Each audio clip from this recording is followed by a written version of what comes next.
सभी साथियों को मेरा नमस्कार, स्वागत है आप सबका इंडियन एक्सप्रेस के और नए एनालिसिस में।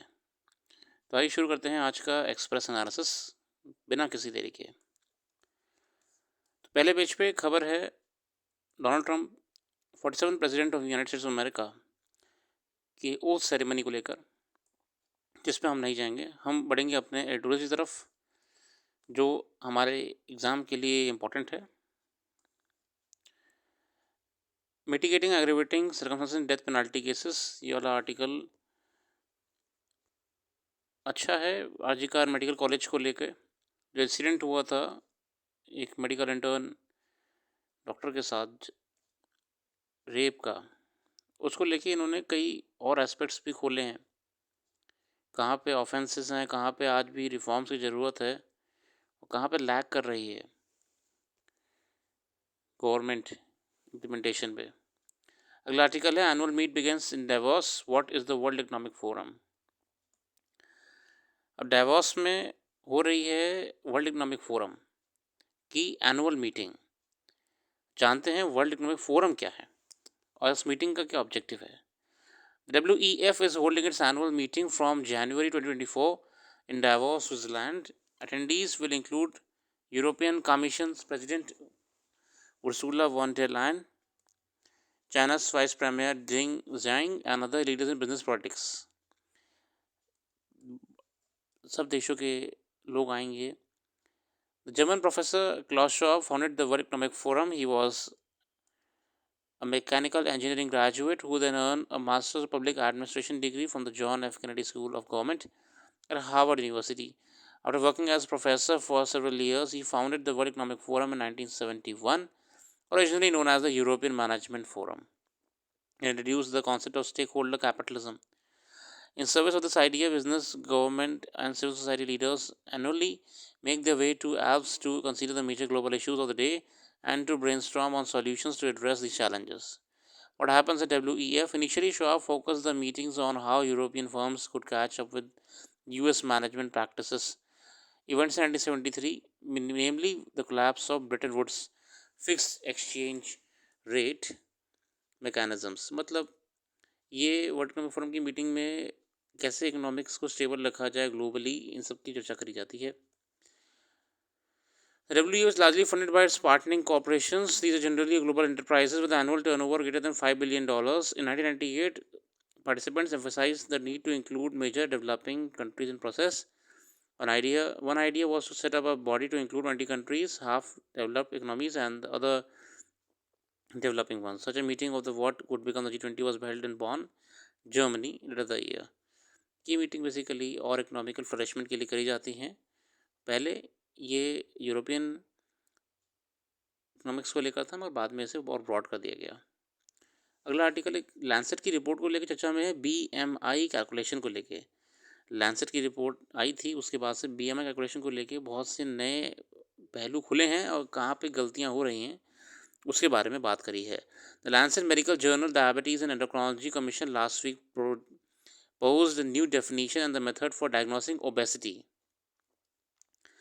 beyond simply looking at a person's body mass index. तो ओबेसिटी को लेके जो हम सिर्फ सॉरी अगर मैंने डायबिटीज़ बोला होगा तो ओबेसिटी में कहना चाह रहा था। ओबेसिटी को लेके जो BMI इंडेक्स के हिसाब से बताया जाता है कि व्यक्ति ओबेस है कि नहीं है, इसको लेके इन्होंने कहा है कि गलत कैलकुलेशन है। This comes after years of research and the piling of a significant body of evidence suggesting that BMI alone is an inadequate measure for diagnosing and treating people for obesity. तो हम बातें लिखी हुई हैं। How has obesity been measured thus far? अब तक the standard method of determining obesity across the world has thus far employed BMI cutoffs as sole determinant. A person with BMI of less than 18.5 is considered to be underweight.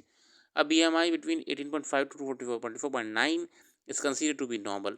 Basically body mass index होता है आपका, ये इस range में होता है तो आपको हेल्दी या अनहेल्दी माना जाता है। BMI is calculated by dividing person's body mass weight in kilograms by the square of their height measured in meters. For instance, a person weighs 70 kg and height is so and so has a BMI of 22.86 which falls in the healthy range. ठीक है, why is the method being criticise? अब ये अगर इतना बड़ी calculation है एक तरीके से, तो ये क्रिटिसिज्म क्यों हो रहा है? Relying solely on BMI cutoff leads to both over and underdiagnosis of obesity. People with excess body fat have may not at all always be BMI of more than 30. They may have nonetheless suffer the health consequences of obesity. On the other hand, people with high muscle mass may have a BMI of more than 30 while being extremely healthy and is no need of an intervention. Then there are many people who do have excess body fat but still maintain a normal organ function. तो ये सब यहाँ पे disputes थे इसी calculation को लेके.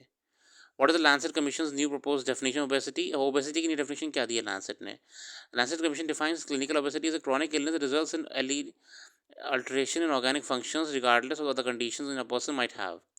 It can lead to life-altering or life-threatening complications. The new definition broadens the meaning of obesity to take into account a number of physical parameters such as height, weight, and waist circumference, as well as things such as muscle mass and functioning of various organs. For clinical obesity diagnosis, the physician will have to check for all kinds of signs and symptoms such as breathlessness, wheezing, sleep apnea, high triglyceride levels, metabolic dysfunctions, and non-alcoholic fatty liver disease, changes in reproductive system, heart failure, chronic fatigue, etc. What does preclinical obesity means? A preclinical obesity क्या होती है? Definition could does away with the overweight category, adding instead a category called preclinical obesity, where a person has excess body fat but no associated ongoing illness. Preclinical obesity ने definition ये दी गई है, जिस व्यक्ति के पास एक्सेस बॉडी फैट तो है उस बॉडी पे, मगर उसे अभी भी कोई इलनेस नहीं है. Like diagnosis for clinical obesity requires meeting multiple physical parameters and physician to make assessments regarding organ function. The commission defines preclinical obesity as a physical attribute but not at an illness. ये Lancet ने बहुत ही गहरे अध्ययन के बाद The commission is looking at two of the following parameters for evaluating body size. Commission ने कहा क्या है कि चलिए अब क्या कैसे कैलकुलेट करेंगे. कमीशन ने बोला है देखिए BMI, वेस्ट सर्कमफ्रेंस, मतलब इनमें से कोई भी आप दो को लेकर चल सकते हो 4 पैरामीटर्स में से, वेस्ट टू हिप रेशियो या वेस्ट टू हाइट रेशियो. और इंडियंस के लिए कैसे असर करता है यहाँ पे आपके बताया हुआ है, ये अपने एक पुराने आर्टिकल में डिस्कस करा था. आगे बढ़ते हैं. MIS not MSP, the farmers minimum income support, not minimum support price. In November 21, Narendra Modi government repealed its 3 agricultural reform laws following a wide agitation and protest. 2021 में 3 फार्म लॉज लाए गए थे, उसके बारे में बताया यहाँ पे. प्रोटेस्ट भी होता है. That time it tried hard to reach out to the unions and convince them about how laws which allowed trade in produce to take place outside state government controlled markets and agri-business to source directly from growers were in farmer interests but in vain. Today the shoes on the other foot. Since February last year, farmers from Punjab and Haryana have been unsuccessfully attempted to enter national capital while demanding impact of law guaranteeing payment. The government declared minimum support price for all crops. One farm union leader has been on hunger strike since then. But sides are all at fault here. The farm reform law were no doubt well intentioned. The failure then lay not in the bill's provisions but the way they were steamrolled through parliament sans any real debate. अब देखिए जो तीन farm laws की बात हो रही थी, इसका विरोध वैसे भी इसलिए ज़्यादा हो गया था कि ये पार्लियामेंट में प्रॉपर डिस्कशन ही नहीं करेगा इसको लेके. Dialogue with the farm unions happened much after the law got passed. और फार्म मतलब आप एक तरीके से इम्प्लीमेंट कर दिया, उसके बाद जाके फार्म यूनियंस को कन्विंस करने का प्रयास करा जा रहा था. The Modi government shouldn't make the same mistake not engaging at this time. Ruling parties' recent electoral victories in Haryana and Maharashtra leave it with sufficient bargaining position to convince the unions about the unreasonableness of the demand for a legal MSP. Price of crops, like all commodities, are or should be determined by forces of supply and demand. Farmers must ultimately produce what the market wants. The debate should move from guaranteeing minimum prices for crops to assuring some kind of minimum income for farmers. अब ये इसमें आपके author एक बहुत बढ़िया बात कहते हैं कि MSP वगैरह अब छोड़िए. अब आप एक मिनिमम इनकम सपोर्ट फार्मर्स को प्रोवाइड कराइए। प्रधानमंत्री किसान Samman Nidhi scheme provides ₹6,000 annually to all landlord farmers. The quantum of income support under the scheme can perhaps be enhanced and even modified from a per farmer, per hectare, per animal basis. और इसे और micro manage करा जाए, जो minimum income की बात कर रहे हैं, per farmer, per hectare, per animal basis. All taxpayer money now being spent on farm input subsidies, whether or fertilizer, electricity, water, or credit, can be redirected and converted into direct income support. With pricing of crops and inputs left to the market, it will enable government to focus on what farmer actually deserves: a minimum income, so long they continue to farm MIS, not MSP is the way forward. तो बहुत ही बढ़िया बात कही है कि वो देखिए वो सब बातें ठीक है, मगर वर्तमान में अब MIS पे फोकस करिए किसानों को लेके। अच्छा ऑब्जर्वेशन है। आगे आजकल अभी तो ट्रम्प ही छाए हुए हैं सब जगह पे। अभी करंट अफेयर्स हमारी वेबसाइट पे भी पढ़ सकते हैं, डिटेल में मेंशन करी हुई है। आज के लिए रखते हैं। अपना कीमती समय देने के लिए बहुत बहुत धन्यवाद। कल फिर आएंगे नई वीडियो के साथ, और